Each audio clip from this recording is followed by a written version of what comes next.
ಪೊಲೀಸರು ರಾಮೇಶ್ವರಂ ಕೆಫೆ ಮಾಲೀಕ ರಾಘವೇಂದ್ರ ರಾವ್ ಅವರ ಪತ್ನಿ ದಿವ್ಯಾ ರಾಘವೇಂದ್ರ ರಾವ್ ಮತ್ತು ಹಿರಿಯ ಕಾರ್ಯನಿರ್ವಾಹಕ ಸುಮಂತ್ ಲಕ್ಷ್ಮೀನಾರಾಯಣ್ ವಿರುದ್ಧ ಹಾನಿಕಾರಕ ಆಹಾರವನ್ನು ಮಾರಾಟ ಮಾಡುವುದು, ಸುಳ್ಳು ಮಾಹಿತಿ ನೀಡುವುದು, ಕ್ರಿಮಿನಲ್ ಪಿತೂರಿ ಮತ್ತು ಇತರ ಅಪರಾಧಗಳಿಗಾಗಿ ಬಿಲ್ಡರ್ ಒಬ್ಬರು ಸಲ್ಲಿಸಿದ ದೂರಿನ ಮೇರೆಗೆ ಪ್ರಕರಣ ದಾಖಲಿಸಿದ್ದಾರೆ. ಸೋಮವಾರ ಬೆಂಗಳೂರು ಅಂತಾರಾಷ್ಟ್ರೀಯ ವಿಮಾನ ನಿಲ್ದಾಣದ ಪೊಲೀಸರು ಮೂವರಿಗೆ ವಿಚಾರಣೆಗೆ ಹಾಜರಾಗುವಂತೆ ನೋಟಿಸ್ ಜಾರಿ ಮಾಡಿದ್ದಾರೆ.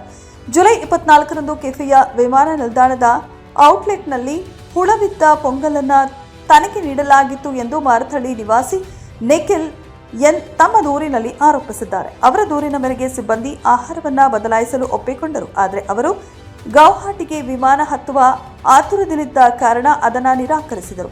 ಇತರ ಗ್ರಾಹಕರು ಘಟನೆಯನ್ನ ಚಿತ್ರೀಕರಿಸಿ ಪೊಂಗಲ್ನಲ್ಲಿದ್ದ ಹುಳುವಿನ ಫೋಟೋ ತೆಗೆದಿದ್ರು.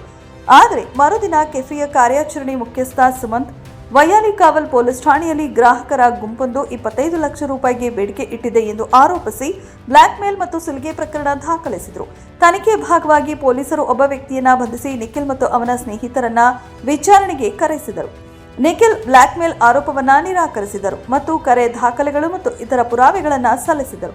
ನಂತರ ಪೊಲೀಸರು ನಿಖಿಲ್ ಮತ್ತು ಅವನ ಸ್ನೇಹಿತರು ಬಂಧಿತ ಶಂಕಿತನೊಂದಿಗೆ ಸಂಪರ್ಕ ಹೊಂದಿಲ್ಲ ಎಂದು ಸ್ಪಷ್ಟಪಡಿಸಿದರು.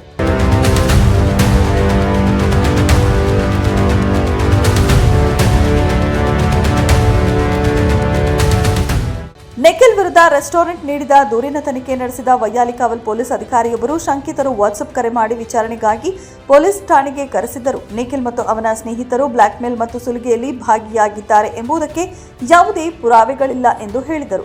ರಾಮೇಶ್ವರಂ ಕೆಫೆಯ ವಕ್ತಾರರು ಈ ಬಗ್ಗೆ ಪ್ರತಿಕ್ರಿಯಿಸಲು ನಿರಾಕರಿಸಿದರು. ಸುಮಂತ್ ಅವರ ಫೋನ್ ಕೂಡ ಸ್ವಿಚ್ ಆಫ್ ಆಗಿದೆ.